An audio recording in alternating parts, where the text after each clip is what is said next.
Good evening, and welcome to this week's edition of The Message. I'm your host, Donatus King, and we'll spend this next hour with one purpose in mind, and that one purpose is delivering the message that God is Almighty. Everything that ever was, is now, or ever will be, was made by God. Everything that ever happened, is happening right now, or ever will happen, was made to happen by God. God has a master plan for all time and all creation. God is Almighty. The message is brought to you by, is produced by the Society of Knowledge Incorporated. The Society is an interdenominational religious spiritual organization. Our members come from various different religious and spiritual backgrounds. We have various different religious and spiritual beliefs. Although we come from different backgrounds and have different beliefs, there's one belief that we share. There's one piece of knowledge that we hold in common, and that's the knowledge that there is a being, by no matter what name we may have been taught to call that being, by no matter what name we may have come to know that being, whether that name be God, Allah, Yahweh, Jesus, Buddha, Jehovah, nature, by no matter what name, we know that there is a being that possesses not some of the power, not most of the power, but all of the power. That's the reason we do this show, and the only reason we do this show, to deliver the message that that being that personally I call God, that being is indeed Almighty.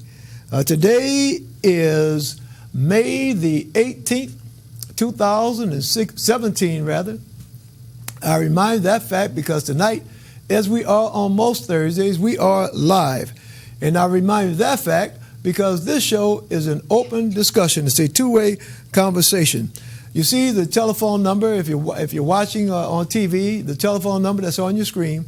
I invite you to use that number and call in. If you're watching by Facebook, leave a comment and join the discussion. If there's something that's going on in your church, your mosque, your synagogue, your masjid, your temple, your place of worship, and you want to let the world know about it, call in and let the world know about it.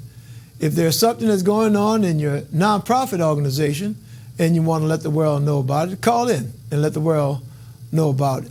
More important than what's going on in your place of worship, more important than what's going on in your nonprofit organization, if there's something that God has done for you in your life, a miracle that God has worked in your life, call in and share your testimony with the world. You know, it may be someone that's going through some difficult times right now, whether those difficulties be related to health, finances, relationships, just going through some difficult times right now, and hearing your testimony about how God made a way for you, that might be the one thing that they need to hear to encourage them, to give them strength, let them hold on until things get better. So call in and share your testimony with the world. You keep hearing me say share it with the world. That's right, because this show, as I speak right now, is being seen not only here in New Orleans, but is being seen live around the world. You heard me mention Facebook. Our Facebook page is Donatus, Danatus, N King, and it's on Facebook Live. So if you're ever out of the New Orleans area and you want to watch the show, you can go to our Facebook page and watch it. I'll have that on the screen a little bit later on in the show. But again, join the discussion, join the conversation. I see Brother Duvall, I thank you for tuning in. I see that you're tuned in by Facebook, and I'm glad that you tuned in. Our prayers are going out for you, your sister, and your mom, and your entire family, and not only your family, but my family. You're related to me, so I thank you, Brother Duvall, and let you know that I am praying with you and praying for you.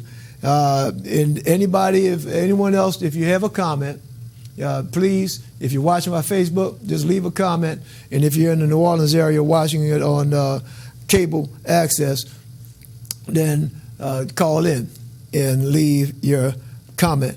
All right, we're going to get into our show tonight, and let's see. Let me make sure if I can just try to get our board straight here. All right, and this is live TV. All right. All right. Okay. Again, the message, May 18th, 2017. And religious spiritual study, prove all things, hold fast that which is good. Coming out of First Book of Thessalonians, chapter 5, verse 21. All right. Let's see. Tonight, in our religious discussion, we will be talking about communion. And I see Sister Jocelyn has left a comment on Facebook. Today is not my birthday, but thank you anyway for the birthday wishes. We'll be reading our words of inspiration. We'll be coming out of the book of Genesis, chapter 44. We're going to start at verse 16. Announcements. Brother Chris's prayer line, 504-866-5042. Open Mondays and Wednesdays, 10 a.m. to 1:30 p.m. So if you ever feel in the need of having someone to pray with you, you can give Brother Chris a call. He's ready, willing, and able to pray with you. Meditation training from 2 p.m. to 4:30 p.m. Mondays and Wednesdays. Brother Chris also operates a COPE line. That's Mondays and Wednesdays, 2 p.m. to 4:30 p.m. A Bible study, Tuesdays, 4:30 p.m. Just like everything else, is free. The number 504-866-5042. Suggested readings for the Bible study coming out of the book of James, 1st and 2nd Kings, Paul, Hebrews, Ephesians. That is our main website, www.godisalmighty.org. I invite you to lock that website into your web browser. And 24 hours a day, 7 days a week, you can visit that website. Our main website is very easy to remember, godisalmighty.org. Very easy. I invite you to go to that, and there are links to all of our social media outlets. We have a religious discussion blog. There's a link to that. Facebook, and that's at The Messenger. And the other Facebook page is Facebook at Donatus N. King. Twitter at Donatus N. King. Instagram at DNK Messenger. YouTube at DNK Messenger. I invite you to go to all of those links. Just go to our main website and just move around on it. Explore it. You're not going to hurt anything. Minister Antoine Brown's prayer line, 225-397-4964, is free. Minister Brown is also ready, willing, and able to pray with you if you feel that you need someone to pray with you. His address, P.O. Box 94 in Violet, Louisiana, 70092. Peacekeepers of New Orleans operate a beef hotline here in the city of New Orleans. That's 504-723-3976. And when I say a beef hotline, not somewhere where you can call and order a steak or some hamburgers. No, the beef hotline is if someone you know is involved in a dispute, a humbug, and they want to try to resolve it without resorting to violence, the peacekeepers will come out and help mediate any type of dispute. And again, that number is 504-723-3976. I want to thank Minister Walter Umrani and Minister Willie Muhammad for really spearheading that effort. Renaissance One is hiring, and the number for Renaissance One is 504-243-1901, and that's from 8 a.m. to 4 p.m. You can call that number. I invite all of our viewers, if you know of a business that is hiring, please call, let me know so we can get that information on the air. We want to provide a service for our community. Again, a message from Brother Chris called in, reminding everyone to keep hydrated, drink plenty of fluids. It's easy, very easy to become dehydrated now, and we might not be doing anything really strenuous, but we can lose our body fluids, become disoriented, and really become ill. So keep hydrated, drink plenty of fluids. Children's Hospital is hiring nurses, and I want to thank Brother Chris for calling in and sharing that information with us. And that phone number, 504-899-9511. That number is operating from 8:30 a.m. to 4:30 p.m. Rock of Ages International Ministries, Apostle Ronnie Bailey. The number, the website, www.ronniebailey.com. You can visit that main website, and there are links to all their other websites, the work that they're doing. They're doing some tremendous work out here in the community. And let's see, I'm trying to see if we can if we can get rid of this taskbar. There, we got it. All right. St. Joan of Arc Catholic Church, 8321 Birch Street, here in the city of New Orleans.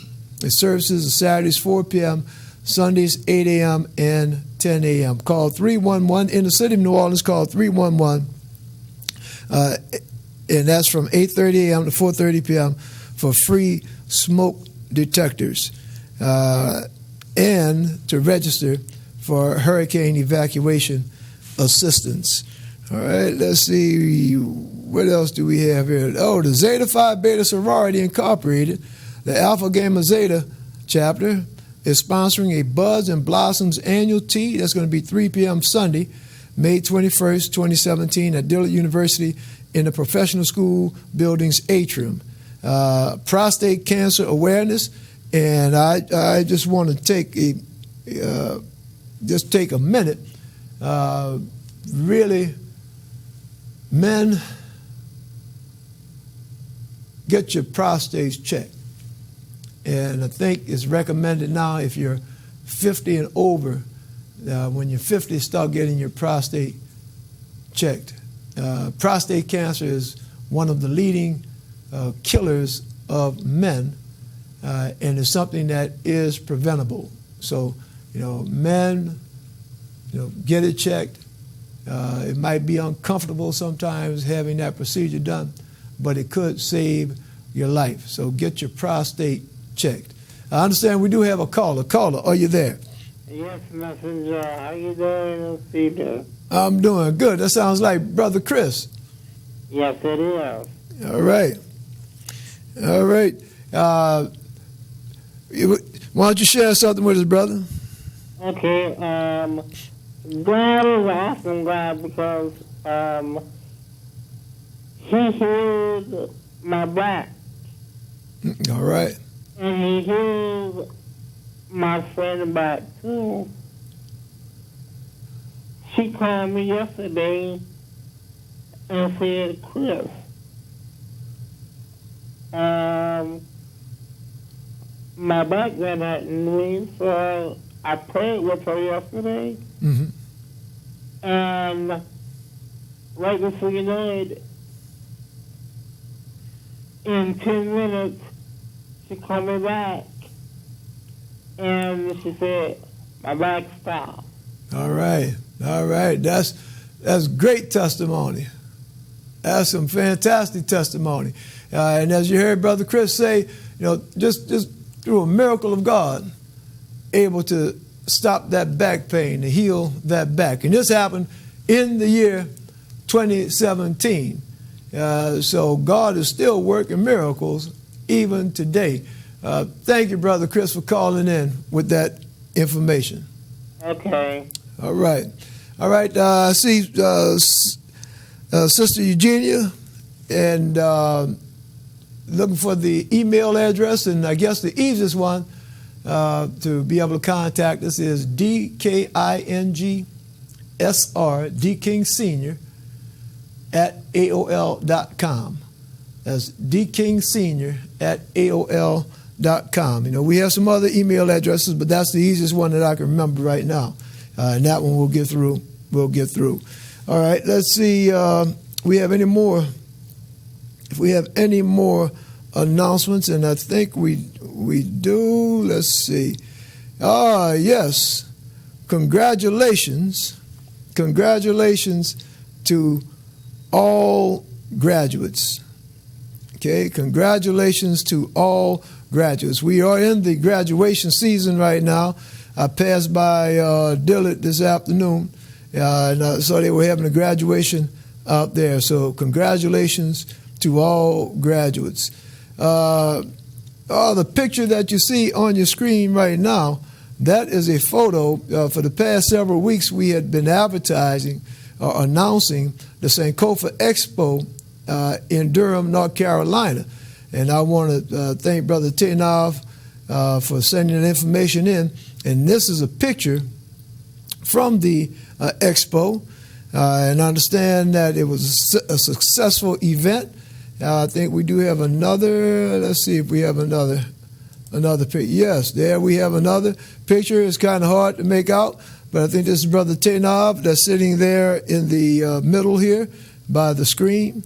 So, Brother Tenov, thank you for sharing that information with us, and it's great that it was successful. Let's see if we have any more announcements. Okay, no more announcements, but I just want to share with you.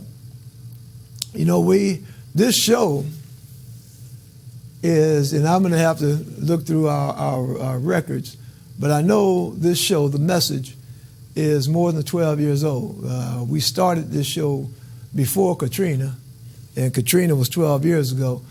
So it's more than 12 years old. And, we want to, we've tried different formats throughout the year. And I tell you, I'm feeling as far as making a change. And we want to try to keep the show fresh and, starting to move away from primarily me addressing you all.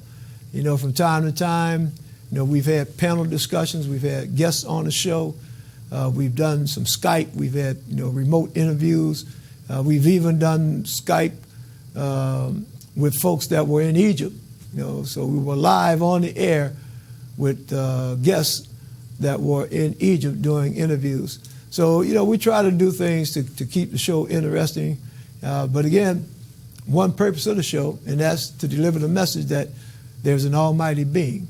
But having said that, one of the something new that we want to start working on is if you have some photos, if you have some short videos, and when I say short videos, 2 to 3 minutes maximum, that you want us to air on the program, send those in.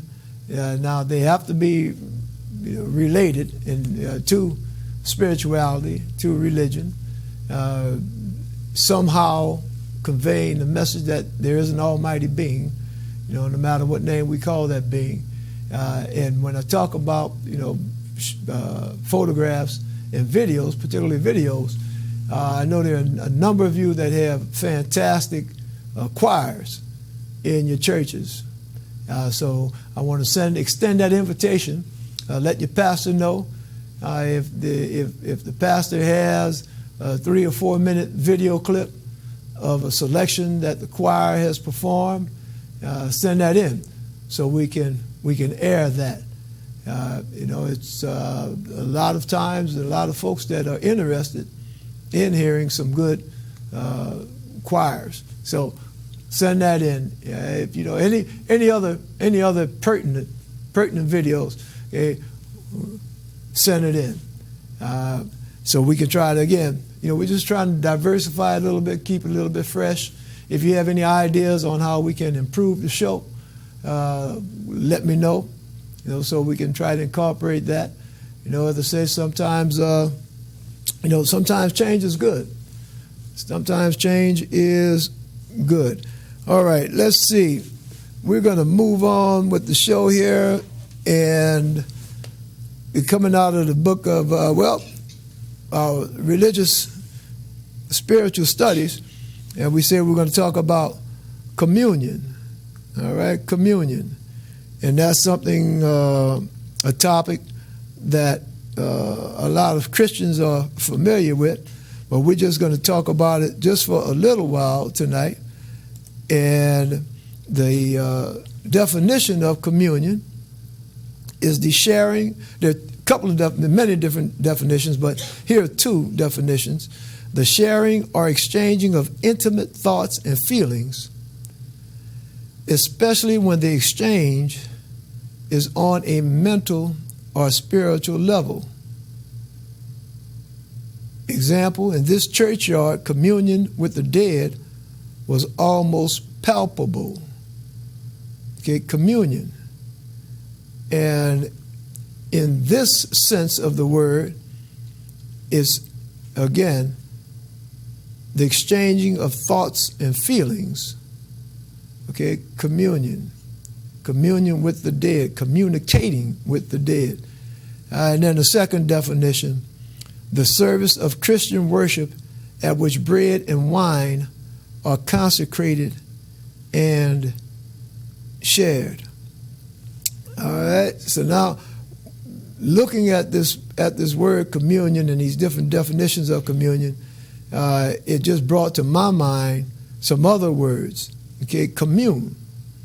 Okay, commune, communicate, community, common, and communism.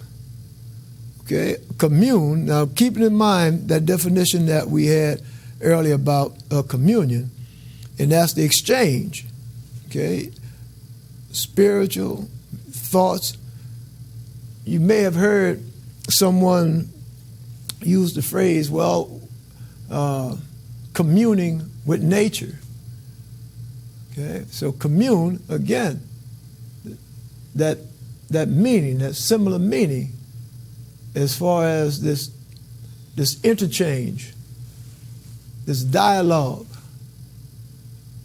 right? So we see that root of commune, the same root as communion, this sense of a connection, right? And now we go to this next word, and that next word, communicate. All right, communicate, that exchange, communicate. Okay? That connection. So we see this connection in this word, commune, communicate. The next, community. Okay, community, again, that connection. A community is a connection of people, a group of people that are connected, a community. That connection. Understand now that connection. And I'm trying to drive this home because these words, they have a connection. They have a similar meaning to them. All right? Commune, community, communication. The next one, common. All right, common. Something that is shared. Okay? Oh, I have a blue tie on. You have a blue tie on. We have something in common. That's that connection. That connection. All right? And the last one is communism. Now, I'm not getting into politics, but the definition of communism, if you look it up, the definition of it is a system in which goods are owned in common and are available to all as needed. Okay? Again, that connection. Right? Now, see, I've gone through all these secular definitions, and we started out talking about communion, and there were two definitions, one a religious definition and another a secular definition. The secular definition was the exchange, okay, in exchange, particularly spiritual thoughts in exchange. And then the second was a religious, and that is an act in the Christian church. So now let's focus. We've talked about the secular discussion about that root, commune, community, common, communion. We've talked about the secular. Now let's get into that religious. Now the dictionary, and when you go online, you'll see different definitions of communion. But it speaks about, primarily, it speaks about communion, the religious context, in the context of Christianity. And it's almost like this expression of of communion. It's almost like it's being promoted that that concept started with Christianity. Well, the fact of the matter is that no, it didn't. There are religions that predated, that came before Christianity, that had a celebration, that had a ritual of communion. And before we talk about those ancient religions, just a little bit about our modern religions. And we see that in our modern day religions, there are different religions that practice communion. It's a lot of people know communion in the context of the Catholic religion, the Catholic Church. And in the Catholic Church, communion is celebrated every week. Okay? Every Sunday is celebrated. And there is a ritual that's a part of the Mass, whereas communion is given. And the Catholics will say not only communion, but they'll call it the Eucharist, right? Same thing. Okay? A lot of the Protestants, okay, the Protestant church religion, they also, some of the Protestant churches also celebrate communion. Now, one of the things that's interesting about the Protestant churches, that many of the Protestant churches do not celebrate communion every Sunday. And there is no one set official Sunday that communion is celebrated in the Protestant churches. You know, one thing about the Protestant churches is that most Protestant churches, even though they may have some affiliation with another Protestant church, particularly when you talk about Baptist churches, they're independent. So they're not really governed by any one particular set of rules. You know, now you may have one Baptist church that's a part of an association or part of an affiliation, but for the most part, the Baptist churches are independent of each other. That's one of the reasons why you find that some churches will have Communion Sunday on the first Sunday of the month, some on the second, some third, fourth, some every 3 months, different times. So there's no hard, fast rule for the Protestant churches. And when I speak about Protestant churches, the Baptist church falls under that title, that designation as a Protestant church. The Lutherans fall under that designation of a Protestant church. Then you have other churches that really don't fall under that designation, churches like Jehovah's Witness, Seventh-day Adventists. But even though they don't fall under that designation, they still practice communion. Now, I don't have the scriptures to share with you, but there are scriptures that are relied upon by the Christian churches that do celebrate communion, that do incorporate the ritual of communion in their worship service. And the basis for that, the authority for communion, for the Eucharist, is found in various scriptures, particularly the scriptures whereas Jesus has said to have, at the Last Supper, said, take this bread and eat it, because this is my body. Take this cup and drink for it. This is my blood. And we're coming full circle now. Okay, we're coming full circle. And the full circle that I'm talking about, that we're coming, when we were looking at those words that are similar to communion, okay, commune, common, community, communicate,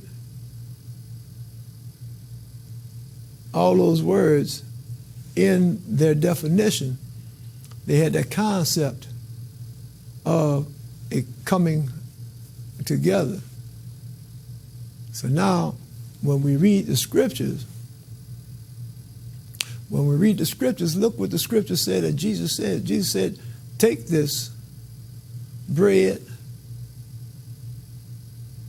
take this wine, this is my body, this is my blood.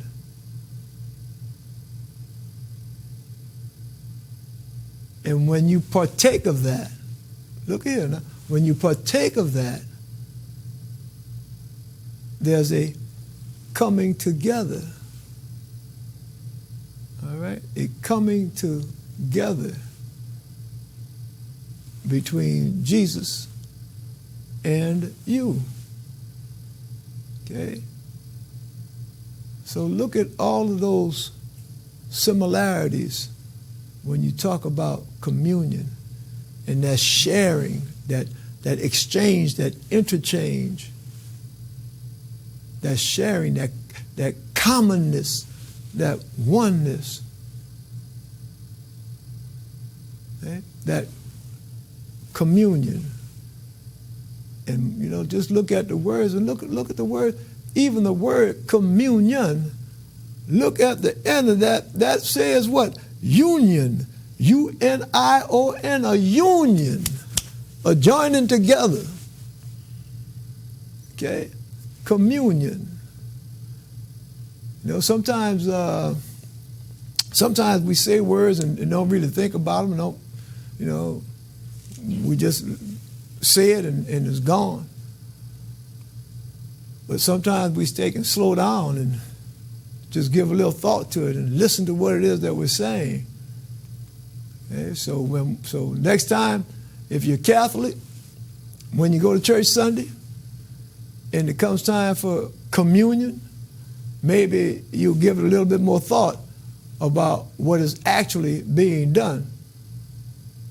If you're Protestant, the next time you have communion at your church, maybe you'll give it a little bit more thought as far as what's actually being done. And for those of you that enjoy learning, do a little research, and you'll see that this concept of communion, it predates Christianity. It was here men were participating in that communion by different names even before Christianity. So that's just a little bit about communion. And if you have a topic that you would like for us to discuss here on the message, drop me a line.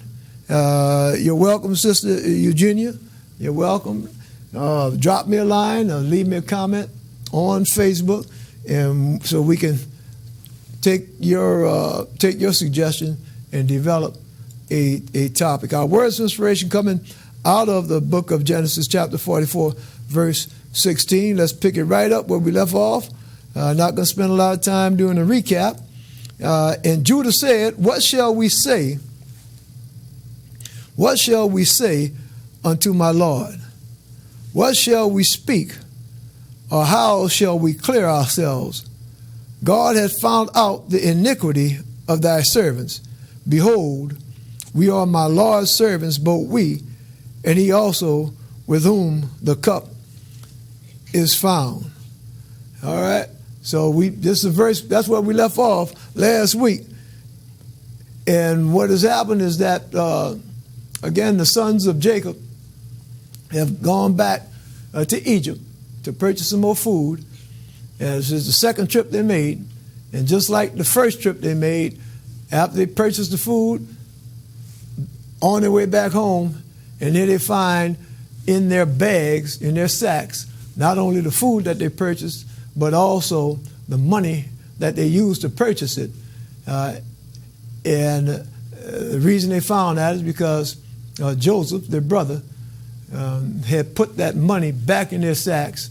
And the second part that you see him talk about, the cup, that's Joseph's divining cup. That's his special cup that he used to help him to interpret dreams. So now we see Judah is laying himself at the mercy of Joseph. Judah, he doesn't know how this stuff happened. He doesn't know. But he is laying himself at Joseph's feet, asking for mercy.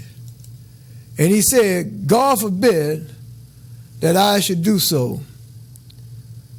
All right, so this is Judah said. Judah said, look, I don't know nothing about none of that, but God forbid that I should do so, but the man in whose hand the cup is found, he shall be my servant. And as for you, get you up in peace unto your father. So now look, this is Joseph. And we talked about Joseph. Joseph is playing mind games. Okay? Joseph knows that Judah didn't do that. Joseph knows that he's the one that caused that to happen. And Judah is just throwing himself at Joseph's mercy, saying, look, I don't know how it happened, but you got us. Whatever you want to do, you do it. We'll be your servants. We'll be your slaves. And Joseph says, he's still playing mind games with him. Joseph said, look, no. You go back to your father. The man whose hand the cup was found, he's going to stay here and be my servant. Now see, when I said Joseph was playing mind games, remember what this was. Okay. This was Joseph's blood brother, not only through his father Jacob, but also through his mother. And so now Joseph is saying that, look, he's going to have to stay. The one whose bag it was found, and he's got to stay here. But y'all go back to your daddy. See, Joseph knew that when Judah and his brothers would go back to Jacob, he knew that they were going to have some problems, because Jacob, from the beginning, didn't want his baby boy going out there to Egypt. But Judah is the one who talked him into it. All right? So, as we have discussed for the past several weeks, see, Joseph is still twisting that knife in Judah, still making Judah suffer, still making his brothers suffer, because Joseph is getting revenge. He's still upset from the way they threw him in that pit all those years earlier. So he's just got him twisting in the wind. Just got him out there just so afraid. And he's not letting up. He's pulling every little trick that he can to make them suffer. All right. Then Judah came near unto him and said, O my Lord, let thy servant, I pray thee, speak a word in my Lord's ears, and let not thine anger burn against thy servant, for thou art even as Pharaoh. My Lord asked his servant, saying, Have ye a father or a brother? And we said unto my Lord, We have a father, an old man, and a child of his old age, a little one.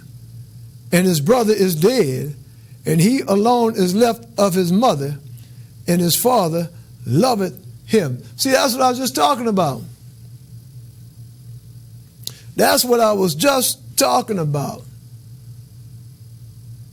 All right? Here is Judah's trying to explain things to Joseph. Now, Judah doesn't recognize that he's talking to his brother, Joseph. He doesn't recognize Joseph because it's been so many years ago. Joseph knows who Judah is, but Judah doesn't know who Joseph is. And now here, Judah is trying to explain to Joseph, look, man, this is the way things are. Okay? When we were here the first time, you asked us about our daddy and asked us if we had any other brothers and sisters, and I told you, I told you the truth. I told you, yep, we have our daddy, he's alive, he's back there in Canaan. And yep, we do have a younger brother. He's back there with our daddy. And we told you that because you asked us. And that baby boy is the only one left. See what it says there? And he alone is left of his mother. And he alone is left of his mother. And his brother is dead. See, that's what I told you. See, Joseph and Benjamin, they were brothers. Not only sons of Jacob, but also sons of Rachel. Okay, so they're brothers on both sides. And one of them, everybody thought that Joseph is dead, but they don't realize that that's exactly who they're talking to, and that's Joseph. Okay? And Judah's trying to explain, look, man, don't do anything to that baby boy. That's why we didn't bring him in the first place. He's the only one left from his mama. His other brother dead. So he's copping a plea. Right? He's copping a plea. He's pleading.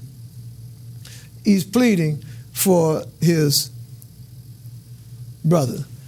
And let's see, I'm just trying to make sure that we have all of our connections are straight here. All right. All right. Now, and thou sayest unto thy servants, bring him down unto me that I may set my eyes on him. And we said unto my Lord, the lad cannot leave his father, for if he should leave his father would die. All right. So now this is what we were talking about before. Okay, this is exactly what we were talking about before. As far as, the baby boy, the daddy, Jacob didn't want the baby boy to leave, didn't want anything to happen to him. So Judah is trying to explain all this to Joseph. All right, trying to explain. All right, let's see. And thou sayest unto thy servants, except your youngest brother come down with you, ye shall see my face no more. And it came to pass, when we came up unto thy servant, my father, we told him the words of my Lord. Okay, so this is all this is stuff that happened the first time they went to buy some food in Egypt. Okay? Judah is reminding Joseph and explaining to Joseph about how all this stuff came about. And he's trying to explain to Joseph why it's so important that the baby brother, even though the cup was found in his sack, it's so important that the baby brother not be left in Egypt. Because if the baby brother is left in Egypt, what Judah said, the father's going to die. It's going to break his heart. He's going to die. All right. And our father said, go again and buy us a little food. And we said, we cannot go down. If our youngest brother be with us, then we will go down. For we may not see the man's face except our youngest brother be with us. So this Judah's explaining to his daddy, look, man, that man in Egypt said, don't come back here unless you bring your youngest brother with you. All right. And thy servant, my father, said unto us, ye know that my wife bare me 2 sons. And the one went out from me, and I said, surely he is torn in pieces, and I saw him not since. Now, that's Jacob, and Jacob is talking about Joseph, because that's what Joseph's brothers came. Look, remember that story? Okay? How Jacob loved Joseph more than all of his other brothers. Okay? And Jacob gave Joseph a coat of many colors, and all of his brothers was jealous of him. And he was out in the field one day, and his brothers threw Joseph in a pit, stole his coat, took it back to Jacob, and told Jacob, look, that one that you love so much, Joseph, he's gone. Say, wild beast ate him. Here's his coat. Wild beast ate him. So now Jacob is thinking that Joseph is gone. So all the while when we're reading tonight about Jacob saying that one of my sons is gone, he's been torn in pieces, he's talking about Joseph. But in reality, Joseph wasn't dead. Joseph went through a whole lot of changes, but at the time we're reading right now, Joseph then rose from being a slave, being a prisoner, and now he's the second most important man in Egypt. But a whole lot of years have passed. And so here we have Judah explaining to Joseph why it's so important that the baby boy not remain. And if ye take this also from me, and mischief befall him, ye shall bring down my gray hairs with sorrow to the grave. You see that? Look, I don't make this stuff up. And it's not because I'm so smart. It's because I read ahead. See what I'm saying? Judah is explaining to Joseph that, look, man, if we don't take that baby boy back to our daddy is going to die from a broken heart. He's going to be so full of grief that he's just going to die. He said, look, let's work something out. Okay? We really can't leave the baby boy here in Egypt. See, our daddy didn't want him to come in the first place, but we had to talk our daddy into it.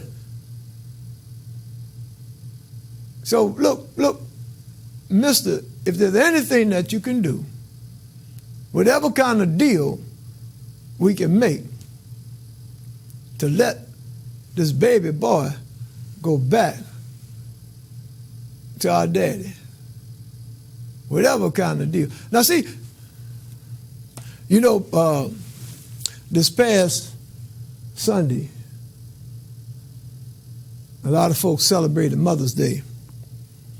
And when we prayed this Sunday,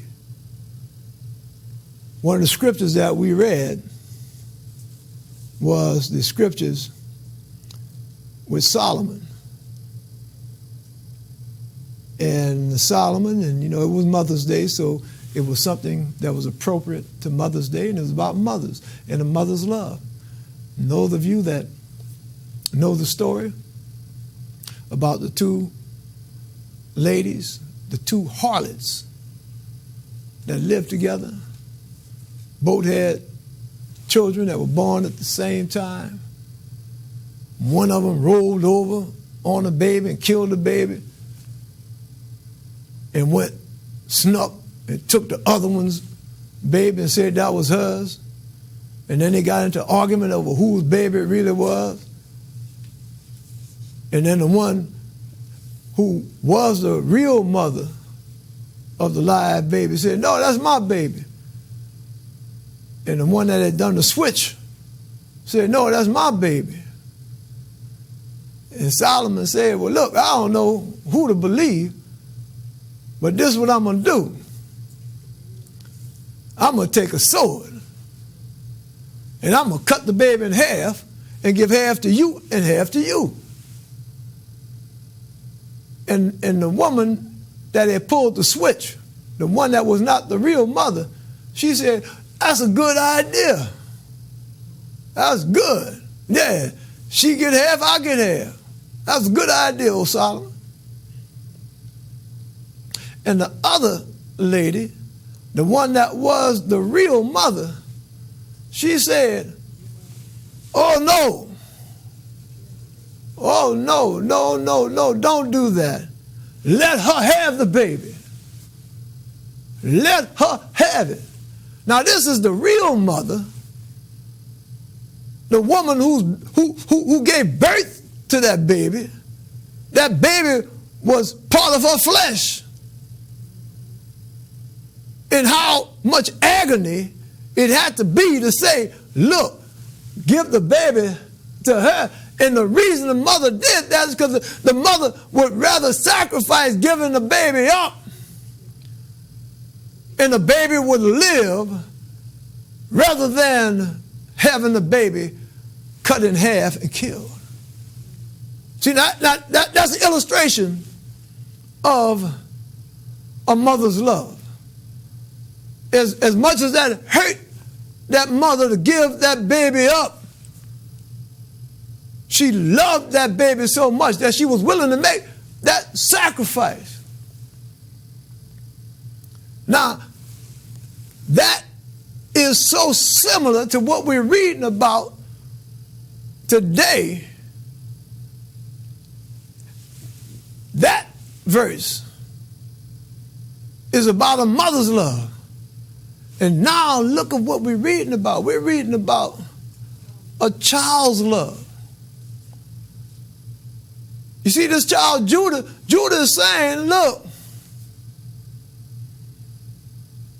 if you keep this baby boy, that's going to kill my father. If you keep, that's going to kill my father. Judah is copping a plea. Judah saying, look, Mr. Man, Mr. Egyptian, look, what can I do to save my father's life? Because if you keep this baby boy here, that's going to surely kill my father. You see, sometimes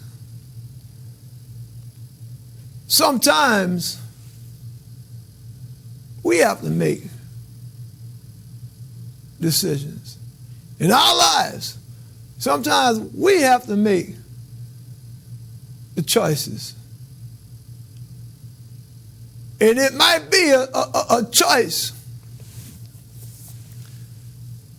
that's unpalatable, a choice that's not pleasant. But for the higher good, we have to make that choice. Parents, sometimes, if you have a large family, you might have to sacrifice buying yourself a new pair of shoes so you can use that money to buy shoes for your children. Now, sometimes you might feel like just chilling on the weekend, sitting at home and watch some TV. But it might be some event that your child's involved in, and you sacrifice and you go support your child. You know, life is not going to always be peaches and cream. Sometimes we're going to have those decisions that we have to make. That's going to be hard decisions. But I'm here to tell you, the same way that God gave that mother the strength to make that decision to save her child's life. The same way that God gave Judah the strength to say the words that we're reading tonight, to say those words to Joseph, the same way that God gave them the strength to make those hard decisions,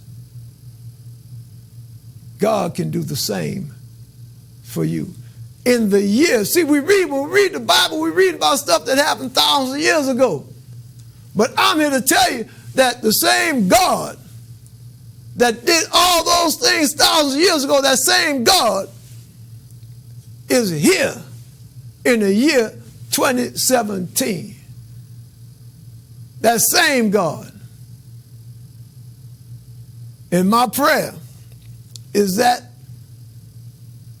when there comes in your life that time for those hard decisions to be made, my prayer is that God gives you the strength to make those decisions when that time comes. And I'm saying when I didn't say if it comes, but when it comes. And I'm saying when it comes because it's been my experience that everybody that I know